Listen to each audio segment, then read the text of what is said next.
warahmatullahi wabarakatuh. Kami dari kelompok 2 akan mempersembahkan podcast dan sebelumnya izinkan kami memperkenalkan diri. Perkenalkan, nama saya Akhila Marsya Sita Putri, nomor absen 8. Di sini saya sebagai narasumber.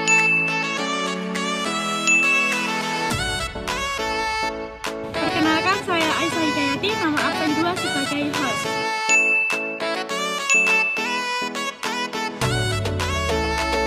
Saya Indra Mericina Faramadani Setiawan, nomor absen 8 sebagai host.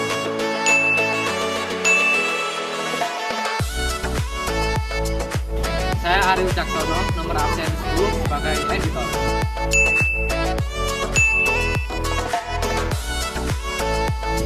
Saya Anissa Widya, nomor absen 8 sebagai narasumber.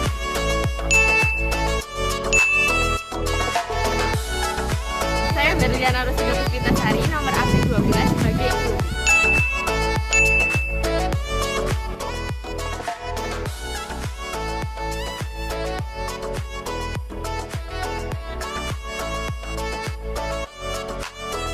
Assalamualaikum warahmatullahi wabarakatuh. Salam sejahtera bagi kita semua. Selamat datang di podcast Jalan dari rumah sampai di Slebel. Masih bersama saya Indra Mericina Faramadani Setiawan Dan saya Aisyah Hidayati. Dalam podcast ini kita bakal membahas topik-topik mengenai GNB atau yang biasa kita kenal dengan gerakan non-blok. Di sini kami ingin kamu tahu lebih banyak lagi mengenai gerakan non-blok. Dengan narasumber teman kami sendiri yang siap menampung dan menanggapi pertanyaan-pertanyaan dari kami. So, enjoy Jalan Podcast untuk mengetahui hal-hal baru tentang sejarah Indonesia. Baiklah, di sini sudah hadir narasumber kami. Saya Anissa Widya. Saya Akhila Marsya. Selamat datang Akila dan Anisha. gimana nih kabarnya? Sehat-sehat Bapak? Alhamdulillah sehat. Kalian tahu nggak sih apa itu GNB? GNB itu kumpulan beberapa negara yang nggak memihak kekuatan besar atau bersikap netral. Oh, jadi kepada siapa kekuatan besar itu? Kepada blok barat dan blok timur. Oh, jadi gerakan non-blok itu kumpulan beberapa negara yang nggak memihak antara blok barat dan blok timur. Ya. Pertanyaan selanjutnya, jadi suatu gerakan atau organisasi itu dibentuk karena adanya suatu latar belakang. Jadi apa sih yang mendasari atau melatar belakangi pembentukan gerakan non-blok itu? Gerakan non-blok itu di latar belakangnya setelah terjadinya Perang Dunia Kedua nggak sih? Oh ya, saat terjadi Perang Dingin antara Amerika Serikat dan Uni Soviet, dua kubu tersebut saling berebut pengaruh dan yang menjadi sasaran adalah negara-negara berkembang yang baru saja merdeka. Ya, contohnya Indonesia, India. Oke, baik. Nah, kan ada latar belakang. Suatu organisasi pasti dibentuk ada tujuannya kan. Nah, apa sih tujuan dari dibentuknya gerakan non-blok itu? Tujuan dibentuknya gerakan non-blok itu untuk mengurangi ketegangan di antara dua blok yang terlibat dalam perselisihan. Selain itu, organisasi ini juga bertujuan untuk menyatukan negara-negara yang tidak ingin membentuk aliansi dengan negara-negara yang ikut dalam Perang Dingin. Perang dingin. Bisa dijelasin nggak apa itu perang dingin? Mungkin kan pasti pendengar ada yang belum tahu kan apa itu perang dingin. Nah, jadi gini nih. Perang Dingin itu pertarungan ideologi antara Amerika Serikat dan Uni Soviet tanpa adanya serangan militer secara langsung. Perang tidak langsung berarti bisa jadi suatu negara dan negara lain itu diadu domba ya. Iya. Baik-baik.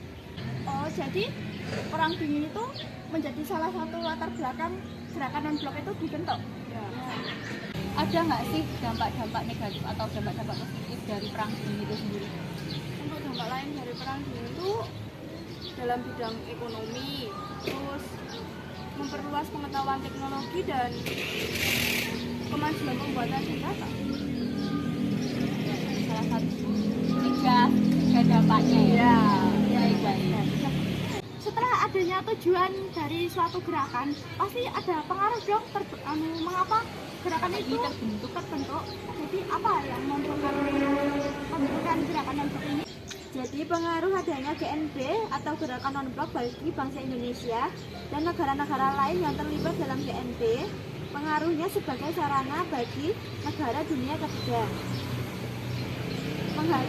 sebagai sarana bagi negara dunia ketiga menghadapi kubu barat dan kubu timur yang sedang bertikai pada saat itu demi tercapainya perdamaian dan keamanan dunia.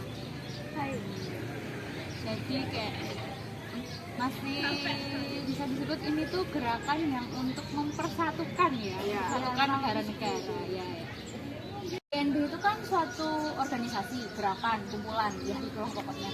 Nah ini tuh terdiri dari hanya beberapa negara atau semua negara itu ikut PNB ini? Pada saat itu kan tidak semua negara bergabung dalam gerakan non-blok. Pada dasarnya kan negara-negara yang bergabung dalam gerakan non-blok itu harus sesuai atau sejalan dengan visi misi gerakan non-blok serta menghormati Dasar-Sila Bandung. Negara-negara tersebut kebanyakan dari benua Afrika dan Asia. Berarti belum semua negara ikut gerakan non-blok ini Ya. baiklah. Jadi yang mengikuti GNB ini harus sejalan dengan visi misi GNB dan menghormati Dasar-Sila Bandung. Apa sih Dasar-Sila Bandung itu? Dasar-Sila Bandung itu salah satu hasil konferensi Asia Afrika atau KAA 1 di Bandung dalam bidang politik. Salah satu contohnya dari Dasar-Sila Bandung itu apa? Salah satu contohnya itu menghormati hak dasar manusia sebagaimana tercantum dalam Piagam PBB. Indonesia kan masuk dalam GNB ini nih. Jadi Indonesia itu punya peran nggak sih dalam gerakan ini?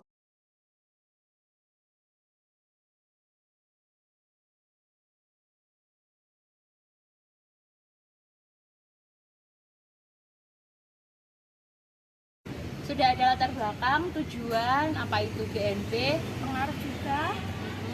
sekarang siapa sih anggota-anggotanya dan dari mana aja anggota-anggota dari GNB itu? Nah, jadi TPM GNB itu ada beberapa yang mulai nanti dari India, Presiden Soekarno dari Indonesia, dan Presiden Gamal Abdel Nasir dari Mesir, dan juga ada Presiden Josip Broz Tito dari Yugoslavia, Presiden Kamel Nkrumah dari Ghana. Nah, setelah dibentuknya gerakan tersebut itu, adakah dampak yang terjadi pada perang dingin setelahnya? Dampak yang terjadi setelah GNB terhadap perang dingin adalah negara-negara yang bergabung dalam gerakan non-blok tidak ingin membantu atau terlibat dalam kepentingan politik antara blok barat dan blok timur. Jika ada organisasi pasti di situ ada misi. Misi itu kan suatu tahapan atau langkah yang dikerjakan untuk mencapai tujuan dari organisasi. Jadi apa dong yang harus dikerjakan dalam organisasi itu? Misi yang dikerjakan. Salah satu misi yang dikerjakan adalah misi pemeliharaan perdamaian Garuda, merupakan bentuk nyata peranan dan keterlibatan langsung Indonesia dalam menyelesaikan konflik-konflik di berbagai negara. Baiklah, terima kasih atas jawaban yang kalian berikan untuk podcast kali ini. Terima kasih kembali. Terima kasih juga telah menjadi narasumber di podcast kita kali ini. Terima kasih telah meluangkan waktunya ya. Pasti kan sibuk ya ini ujian-ujian praktek-praktek dan lain-lain. Ada tentu saja tapi ada waktu juga. Maaf jika ada salah dalam penyampaian kita kali ini. Semoga bisa bertemu di lain waktu.